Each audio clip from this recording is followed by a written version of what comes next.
Thank you, Vivian. I'm at the Korle Lagoon, situated in the Greater Accra metropolis.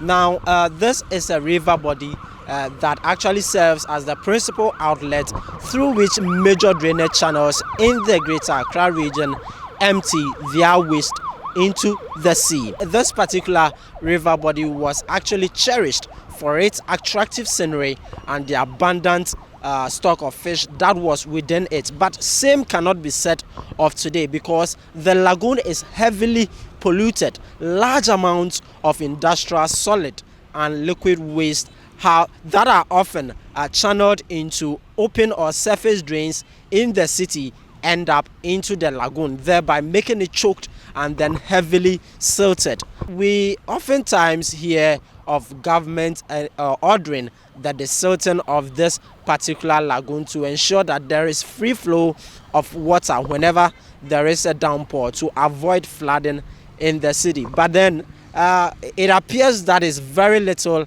an effort. Not only does this particular lagoon brings out an obnoxious stench, but then also people actually undertake open defecation along the lagoon. All sort of activities, human activities, endangering the lagoon and depriving it of its natural ecology.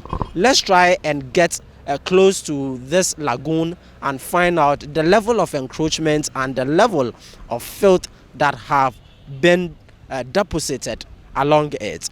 Structures have been mounted on sections of the lagoon for the rearing of pigs, and the end products from these pigs are deposited into the lagoon.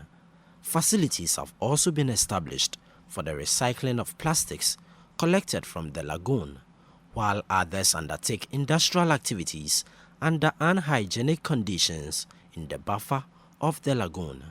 Filth has engulfed most parts of the water body, and heaps of sand are closing up on it. People also engage in open defecation along the lagoon.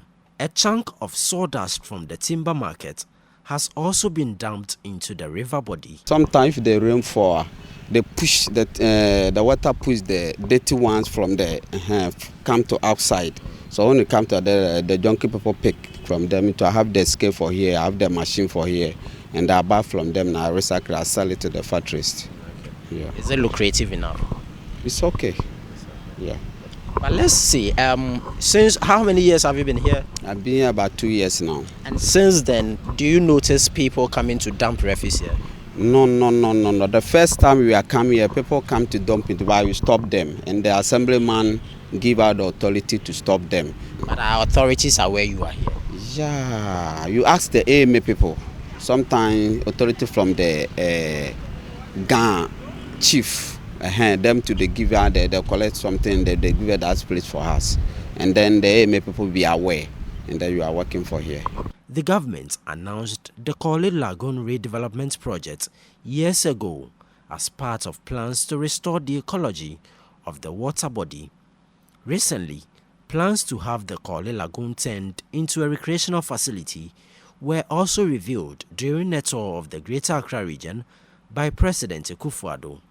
However, these lofty policies are yet to materialize. This is the point where the Korle Lagoon merges with the sea, and over here we've noticed quite a huge chunk of filth that have been washed ashore.